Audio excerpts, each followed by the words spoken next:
ഒരിക്കൽ തോറ്റവർക്ക് പിന്നീട് എല്ലാം എളുപ്പമാണ്. ഇനി ഇല്ലെന്ന് നിങ്ങൾ കരുതുന്നിടത്ത് വേരുകൾ ആഴ്ത്തി പതിയെ അവർ നിവർന്നു തുടങ്ങുന്നു. അത്ര മനോഹരമായ കവിതയാണ്. അപ്പോൾ ഈ കവിത എഴുതുമ്പോൾ ആതിരയെ നമുക്ക് എന്താണ് വളരെ ഇഷ്ടം തോന്നുന്നു ആതിരയോട്, അല്ലേ? അപ്പോൾ ആതിരയെ ഏറ്റവും സ്നേഹത്തോടെ ഉദ്ഘാടനം ചെയ്ത് സംസാരിക്കുന്നതിനായിട്ട് ക്ഷണിക്കുന്നു.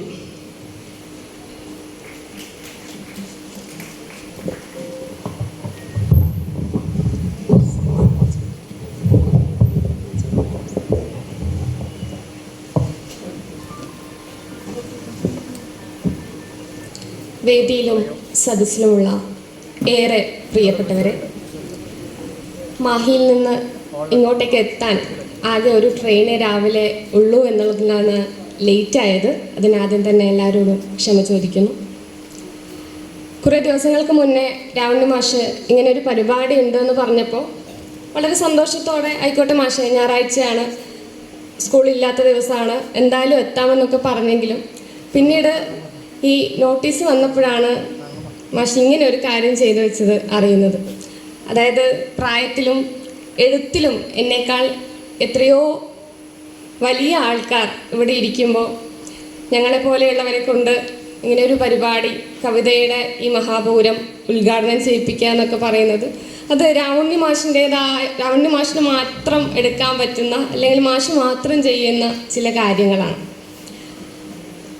എന്നെ സംബന്ധിച്ചിടത്തോളം യുവജനക്ഷേമ ബോർഡിൻ്റെ ക്യാമ്പുകളിൽ വന്നിട്ടാണ് ഞാൻ രാവണി മാഷെ പരിചയപ്പെടുന്നത്. ആ സമയത്ത് വളരെ കുറച്ച് മാത്രം കവിതകൾ എഴുതിയ ആ ക്യാമ്പുകളിൽ വരുമ്പോൾ ഒട്ടും എഴുതാൻ പറ്റാത്തൊരവസ്ഥയിലാണ് ഞാൻ ക്യാമ്പുകളിലേക്ക് പങ്കെടുത്തുകൊണ്ടിരുന്നത്. അന്ന് ഞാൻ ആദ്യമായിട്ട് മാഷോട് പറഞ്ഞത്, ഇത്ര നാളും എഴുതി എനിക്കിപ്പോൾ ഒന്നും എഴുതാൻ പറ്റുന്നില്ല, ഇനി ഞാൻ എന്തെങ്കിലും എഴുതുമെന്നും എനിക്കറിയില്ല എന്ന് പറഞ്ഞപ്പോൾ എൻ്റെ കവിതയിലെ നല്ല കാര്യങ്ങളെക്കുറിച്ച്, അല്ലെങ്കിൽ കവിതയിൽ എന്തൊക്കെ ശ്രദ്ധിക്കണമെന്നുള്ള കാര്യങ്ങളെക്കുറിച്ച് വളരെ സൂക്ഷ്മമായി പറഞ്ഞു തന്നുകൊണ്ട് ചില സമയത്ത് കവിതയുടെ വഴിയിൽ ഇരുട്ട് വീണപ്പോൾ അവിടത്തേക്ക് വെളിച്ചമായി വന്നത് തീർച്ചയായും രാവണി മാഷാണ്. അതുകൊണ്ട് മാഷോട് എനിക്ക് വാക്കുകളാൽ പറഞ്ഞാൽ തീരാത്തത്രയും സ്നേഹവും മറ്റൊരു ഭാഷയിൽ പറഞ്ഞാൽ കടപ്പാടൊക്കെ ഉണ്ട്. അപ്പോൾ മാഷ് വിളിക്കുമ്പോൾ വരാതിരിക്കുക എന്ന് പറയുന്നത് എന്നെ കൊണ്ട് സാധിക്കുന്ന കാര്യമല്ല. എത്ര ദൂരത്താണെങ്കിലും എവിടെയാണെങ്കിലും എന്നെ കൊണ്ട് പറ്റുമെങ്കിൽ തീർച്ചയായും അവിടെ എത്തിച്ചേരുക എന്നുള്ളതാണ് മാഷോടും കവിതയോടും ഞാൻ ചെയ്യുന്ന ഏറ്റവും നല്ല കാര്യമെന്നറിയുന്നത് കൊണ്ട് തന്നെയാണ് ഇവിടെ ഇപ്പോൾ നിങ്ങളോട് സംസാരിക്കുന്നതും. ഈ ഇഷ്ടകവിതയുടെ പങ്ക്തി മാഷ് തുടങ്ങുമ്പോൾ ആദ്യം തുടങ്ങിയത് എൻ്റെ കവിത വെച്ചാണ്. മീനേ മീൻമണമേ എന്നുള്ള എൻ്റെ ഒരു കവിത വെച്ച് അത് തുടങ്ങുകയും ഇന്ന് ഈ പരിപാടി നടക്കുന്ന സമയത്ത് ഇന്നും മാഷിൻ്റെ ആ ഇഷ്ടകവിതയിൽ ഒരു കവിതയായി എൻ്റെ കവിത തിരഞ്ഞെടുത്തതിലുള്ള സന്തോഷം കൂടെയുണ്ട്. അപ്പോൾ കവിതയിൽ മറ്റ് പ്രിവിലേജുകളൊന്നും അവകാശപ്പെടാനില്ലാത്ത ഒരാളെന്ന നിലയിൽ, അല്ലെങ്കിൽ മറ്റ് പാരമ്പര്യമായിട്ടൊന്നും അവകാശപ്പെടാനില്ലാത്ത ഒരാളെന്ന നിലയിൽ കവിതയിലേക്ക് വരുമ്പോഴും, അല്ലെങ്കിൽ കവിതയെക്കുറിച്ച് സംസാരിക്കുമ്പോഴും, കവിത എഴുതുമ്പോഴൊക്കെ മറ്റൊരു മാതൃകയെ ഞാൻ മുന്നിൽ കണ്ടിട്ടില്ല. ആരും പറയാത്ത, അല്ലെങ്കിൽ ഞാൻ പറഞ്ഞിട്ടില്ലെങ്കിൽ മറ്റാരും പറയില്ലെന്ന് എനിക്ക് ഉറപ്പുള്ള ചില കാര്യങ്ങളെ കവിതയിലൂടെ വായനക്കാരിലേക്ക് എത്തിക്കണമെന്നൊരാഗ്രഹം മാത്രമേ എനിക്കുണ്ടായിരുന്നുള്ളൂ. അത് ഒരിക്കലും മറ്റൊരാൾക്ക് വായിച്ചാൽ മനസ്സിലാവാത്ത ഒരു ഭാഷയാവരുത് എന്നുള്ള ദൃഢനിശ്ചയം ഉണ്ടായിരുന്നു. കാരണം ഞാൻ പറയുന്ന കാര്യങ്ങൾ, അല്ലെങ്കിൽ ഞാൻ പറഞ്ഞാൽ മാത്രം അറിയുന്ന ചില കാര്യങ്ങൾ, ഞങ്ങളുടെ പ്രദേശത്തെ ചില കാര്യങ്ങൾ, അല്ലെങ്കിൽ മാറ്റി നിർത്തപ്പെട്ടവരുടെ, അവഗണിക്കപ്പെട്ടവരുടെ, ഒരിക്കലും ശബ്ദമില്ലാത്ത മനുഷ്യരുടെ ജീവിതങ്ങളെക്കുറിച്ച് ഞാൻ പറയുമ്പോൾ അത് മറ്റുള്ളവർക്ക് വായിച്ചാൽ കൂടെ മനസ്സിലാവണമെന്നും അത് അവരുടേത് കൂടിയായ അനുഭവമായി മാറണമെന്നുള്ളത് എനിക്ക് അത്രയും ഉറപ്പുള്ള, ചിലപ്പോൾ വാശി എന്നൊക്കെ നമ്മൾ പറയുന്നത് പോലെ അത്രയും എനിക്കൊരു തീരുമാനമായിരുന്നു. അതുകൊണ്ട് തന്നെയാണ് പലരും പറഞ്ഞിട്ടുണ്ട് കവിതയിലുള്ളത് ലളിതമായ ഭാഷയാണെന്ന് പറയുമ്പോഴും ആ ലളിതമായ ഭാഷ മാത്രമേ എൻ്റെ കയ്യിലുണ്ടായിരുന്നുള്ളൂ. ആ ഭാഷ കൊണ്ട് നിങ്ങളോട് സംവദിക്കുക, അല്ലെങ്കിൽ കവിതയിൽ നിലനിൽക്കുക എന്നുള്ളതാണ് എൻ്റെ ആയുധമായിട്ട് ഞാൻ തിരഞ്ഞെടുത്തത്. അപ്പോൾ ആ തരത്തിൽ ചില കവിതകൾ മനുഷ്യരെ ഞാൻ എഴുതി കഴിഞ്ഞതിന് ശേഷം അത് അവരുടേത് കൂടിയായി, നിങ്ങളുടേത് കൂടിയായി എന്ന് പറയുന്നതിൽ വലിയ സന്തോഷമുണ്ട്. പിന്നെ ഈ പറഞ്ഞതുപോലെ കവിതയിലേക്ക് പുതിയതായിട്ട് വരുന്ന, നേരത്തെ പറഞ്ഞതുപോലെ യാതൊരു അവകാശവാദങ്ങളും ഉന്നയിക്കാൻ കഴിയാത്ത മനുഷ്യരെ മുറുകെ പിടിച്ചുകൊണ്ട് രാവണി മാഷിൻ്റെ കൂടെയുള്ള മനുഷ്യരും തരുന്ന വലിയൊരു ഊർജ്ജമുണ്ട്. അത് എന്നെ പോലെയുള്ള എല്ലാ മനുഷ്യർക്കും ജീവിതത്തിൽ കവിതയിൽ കിട്ടിയ വലിയൊരു കൈത്താങ്ങാണ്. ആ കൈത്താങ്ങിൽ പിടിച്ചുകൊണ്ട് മെല്ലെ മെല്ലെ ചുവട് വെക്കുക എന്നുള്ളതാണ് നമുക്ക് ഓരോരുത്തർക്കും ചെയ്യാൻ സാധിക്കുന്നത്. അതുകൊണ്ട് ഞാൻ ഇവിടെ എന്ന് പറയുന്നത് വാക്കിനല്ല പ്രസക്തി, കവിതയ്ക്കാണ് പ്രസക്തി, അല്ലെങ്കിൽ പ്രസംഗത്തിനല്ല പ്രസക്തി, കവിതയ്ക്കാണ് പ്രസക്തി എന്ന് തിരിച്ചറിഞ്ഞുകൊണ്ട് തന്നെ നിങ്ങളെല്ലാവരെയും കണ്ടതിലുള്ള സന്തോഷവും നമ്മുടെ പരിപാടി വൈകി ഓടിക്കൊണ്ടിരിക്കുന്ന ഒരു ട്രെയിനാണെന്ന് മനസ്സിലാക്കിക്കൊണ്ട് തന്നെ കൂടുതലായിട്ടൊന്നും പറയുന്നില്ല. എല്ലാവർക്കും കവിതയുടെ ഒരു നിറഞ്ഞ വസന്തം തന്നെ ഇവിടുന്ന് ലഭിക്കട്ടെ. ഇന്നത്തെ ദിവസം അങ്ങനെ അർത്ഥപൂർണമാവട്ടെ എന്ന് ആശംസിച്ചുകൊണ്ട് ഇനി എൻ്റെ കൂടെ തന്നെ ഈ പരിപാടി ഉദ്ഘാടനം ചെയ്യേണ്ട മറ്റ് കവികൾ കൂടെയുണ്ട്, അവർ കൂടെ സംസാരിക്കുമെന്ന് അറിയിച്ചുകൊണ്ട് എല്ലാവരോടും നിറഞ്ഞ സ്നേഹം അറിയിച്ച് നിർത്തുന്നു. അടുത്തതായി സംസാരിക്കുന്നത് ഉദയ പയ്യന്നൂരാണ്. ആനുകാലികങ്ങളിലും ഓൺലൈൻ മാധ്യമങ്ങളിലും സജീവ സാന്നിധ്യമായ ഉദയ പയ്യന്നൂർ നിങ്ങളോട് സംസാരിക്കും. ഏറ്റവും സ്നേഹത്തോടെ ഉദയ പയ്യന്നൂരിനെ ക്ഷണിക്കുന്നു.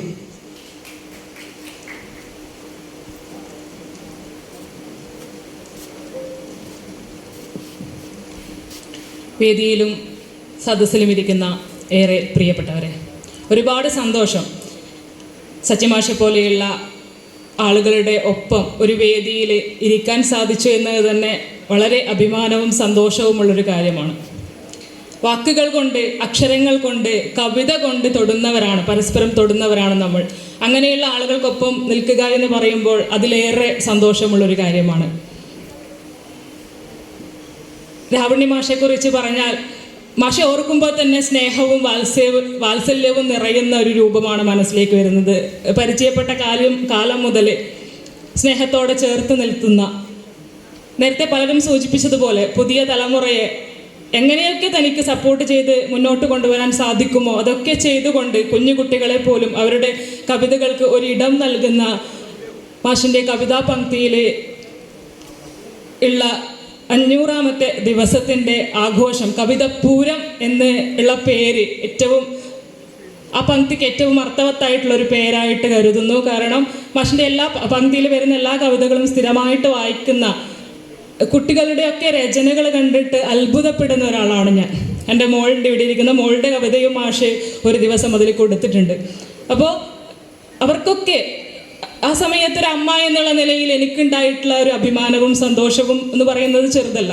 അത്തരത്തിൽ ഈ കുഞ്ഞുമക്കളുടെയൊക്കെ രക്ഷിതാക്കൾ എത്രമാത്രം സന്തോഷിച്ചിട്ടുണ്ടാവും, അഭിമാനിച്ചിട്ടുണ്ടാവും എന്നുള്ളതിൽ യാതൊരു തർക്കവുമില്ലാത്ത കാര്യമാണ്. അപ്പോൾ പറയാറുണ്ട് കവിത മരിക്കുന്നു എന്ന്. കവിത മരിക്കുന്നു എന്ന് പറയുന്ന മനുഷ്യർ ഞാൻ തീർച്ചയായിട്ടും മടൽ വെട്ടിയിട്ട് അടിക്കും, ഉറപ്പായിട്ടും. കാരണം മനുഷ്യനുള്ള കാലത്തോളം, മനുഷ്യൻ്റെ വികാരങ്ങൾ അസ്തമിക്കാത്ത കാലത്തോളം കവിത ഉണ്ടായിക്കൊണ്ടേയിരിക്കുമെന്നുള്ള കാര്യത്തിൽ യാതൊരു സംശയവുമില്ല. മനുഷ്യൻ്റെ വികാരങ്ങൾക്കൊക്കെ പേരുണ്ടായിരുന്നു എങ്കിൽ കവിത ഉണ്ടാകുമായിരുന്നില്ല എന്നാണല്ലോ പറയാറ്.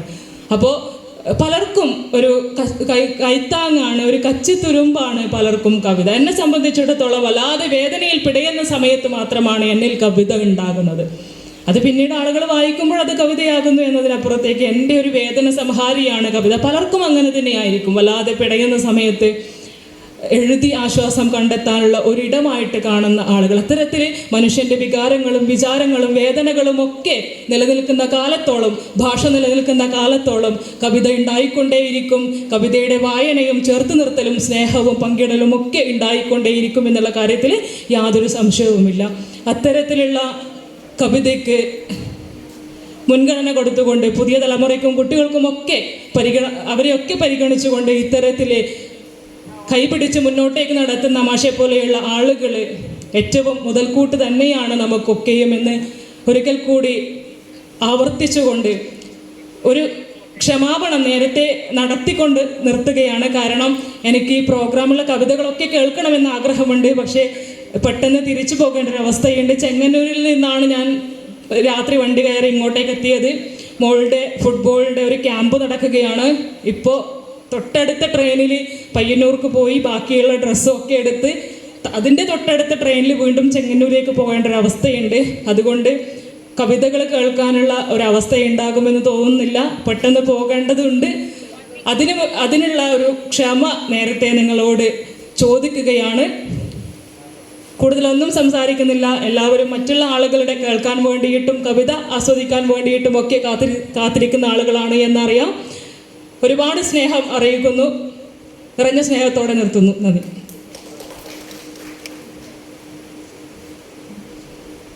നന്ദി ഉദയ പയ്യന്നൂർ.